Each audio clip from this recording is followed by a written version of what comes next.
Hey there, it is February 27th and it's warming up a little bit here in Utah, Salt Lake City area. So I'm gonna go check out the bees. I've already seen them active a few times over the past weeks on warm days. Once it hits about 45 degrees, if the sun's right on the hive, then they'll come out and check things out. But tomorrow's supposed to be over 50, maybe 53-ish. So I need to swap out some equipment. I have a couple of boxes that were bad that I'm replacing. Gonna put some syrup on there, a bee patty, and a few other things. So I thought I'd make a video of it. I have a few friends and family that are kind of interested in this beekeeping thing, so hopefully this will be helpful. So I prepared a couple of things of syrup. This is to feed them, to kind of jumpstart them in the spring before there's real pollen available out in the wild. So this is what I do is 8 cups of water for a 4-pound bag of sugar. So I've done that twice. So I have 2 hives and one of them each will get this. I now have a top feeder that I'll show you. It's just so much easier to get the syrup in there. So I'll show that tomorrow when I get it all going.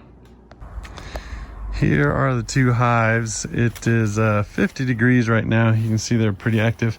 Actually saw them really collecting on there the other day when it got a tiny bit warmer. Tomorrow's supposed to be 53, so I'm thinking it'll be a good time to open it up and check things out. You can see there's activity at both. More activity on the one that's right in the sun.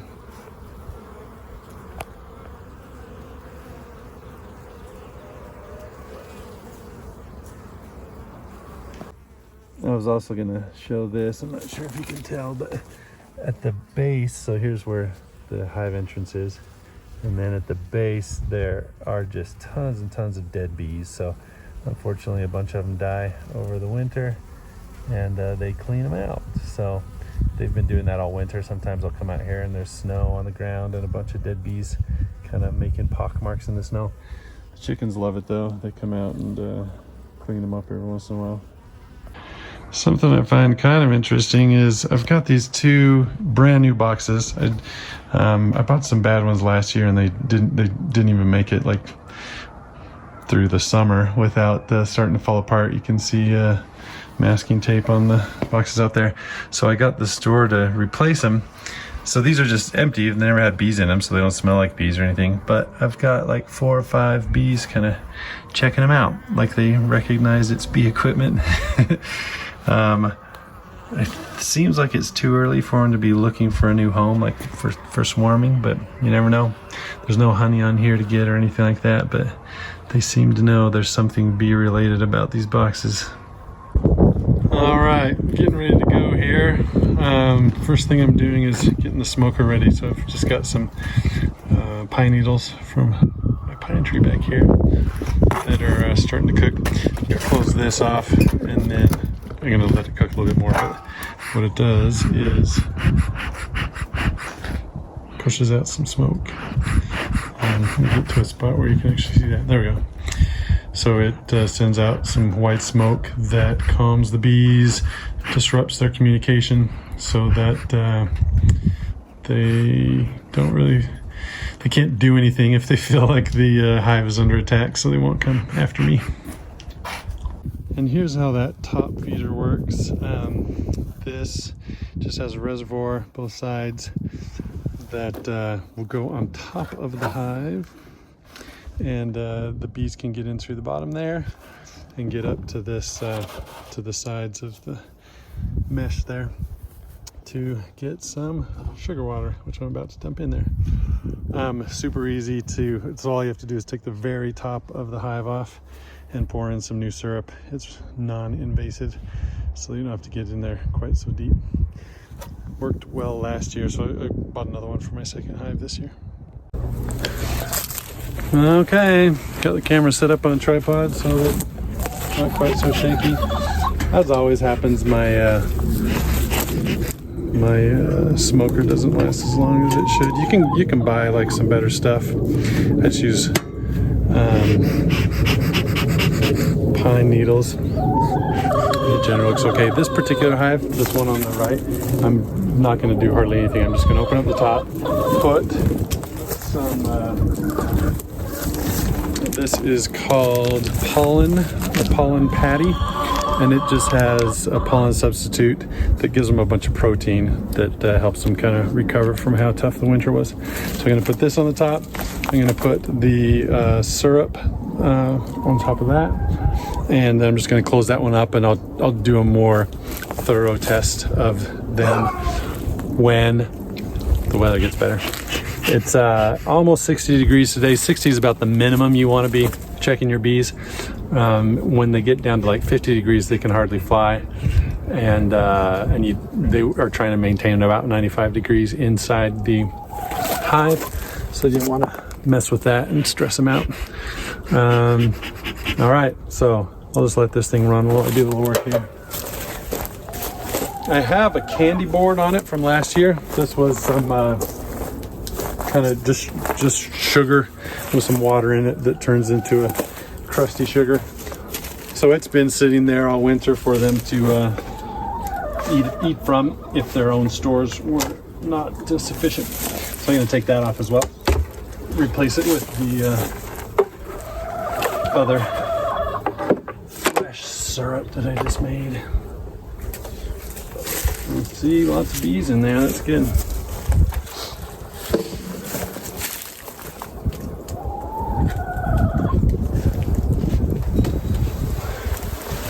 So this is the sugar board. They're already kind of mad trying to get at my face, so I'm going to use some of this smoke, calm them down a little bit.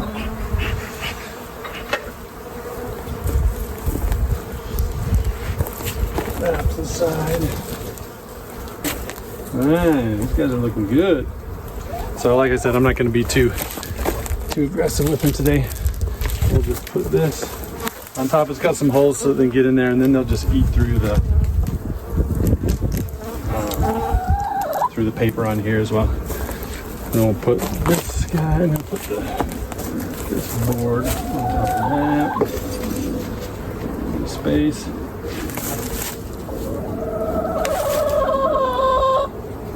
So the pollen board's right on top of the frames, or the pollen patty rather, and then the top board is on top of that. And I have a pine needle that fell on top, and then the sugar syrup will go on top of that. So they can come up through the hole in the top board and get to that sugar if they're in the mood.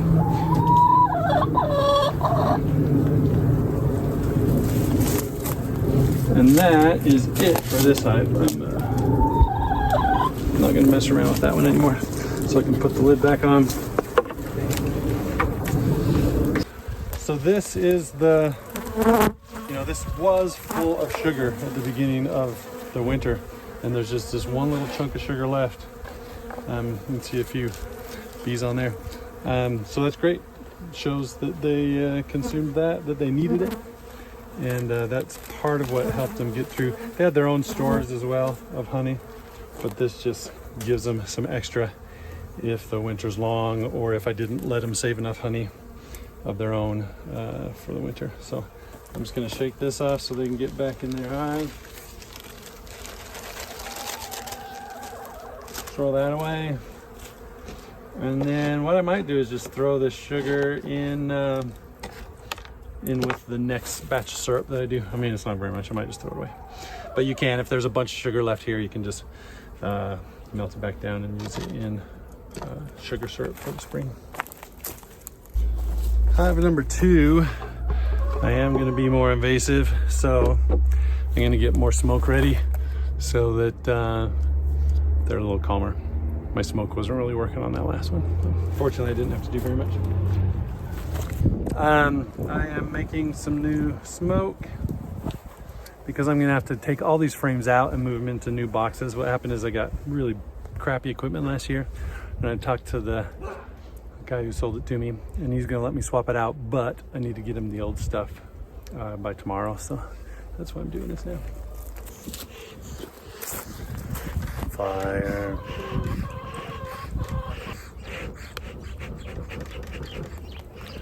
Okay.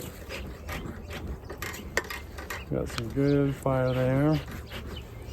Now I can turn this over. Got some good smoke. So we're gonna do a little smoke at the entrance to start with. And then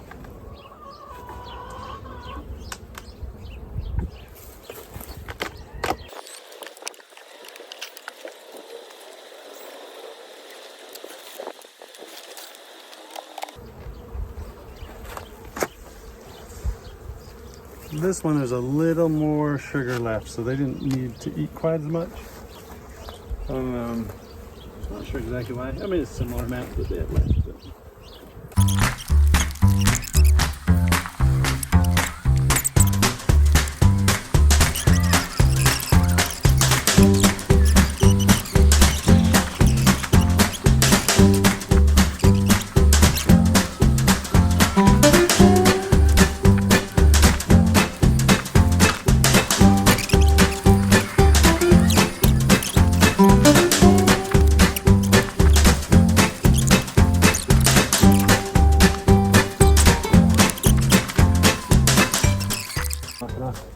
There's some comb that they kind of just didn't build the way it would fit in here, so I just took it off. I'm not going to leave it there because it'll attract wasps.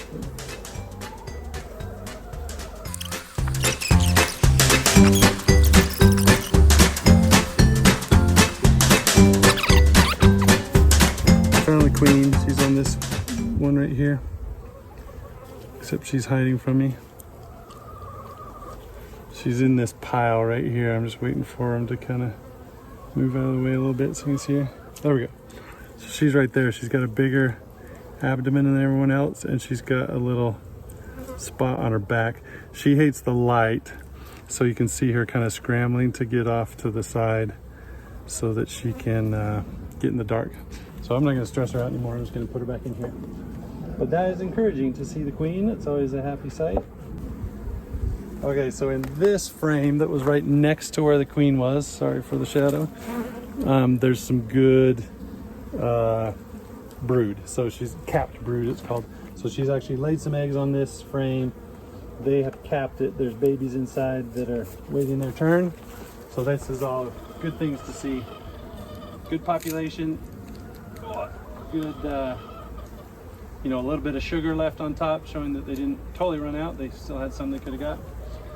And the queen herself. So all signs are looking good for this one. I'm having trouble. All the bees are on the top, so I'm having trouble grabbing that one. Ooh, lots of capped brood in there. The viewing audience. So that kind of orangey stuff that is all comb shaped is baby bees.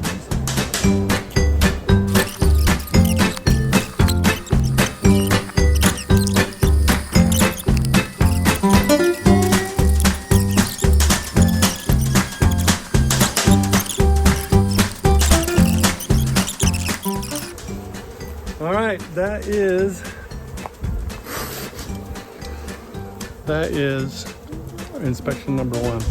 A little more invasive than I wanted to do, but I had to do that for the equipment. And the good news is the bees look like they're in really good health and ready to have a successful year. All right, it's about 20 minutes later, and just showing the bees are back to normal, calmed down. They're trying to find where the best entrances are, eventually finding the one on the bottom. But successful day, nice and sunny. Everybody's happy. Bees look good. So this isn't really a best practice or anything, but it's just interesting. So when I was, you know, doing all the bee stuff, I spilled some honey right there where everybody's gathered. And it was a pretty good dollop of honey, like it was, you know, a tablespoon or two. And they just cleaned it up super quick. There's a little bit of chunks of honey there. It's a bad idea to do this and to leave it here because it can encourage robbing, where nearby bees from other hives will come over and be attracted to that honey and then decide to attack the whole hive. So I don't recommend it, but It's just amazing to me how quickly they can clean something up.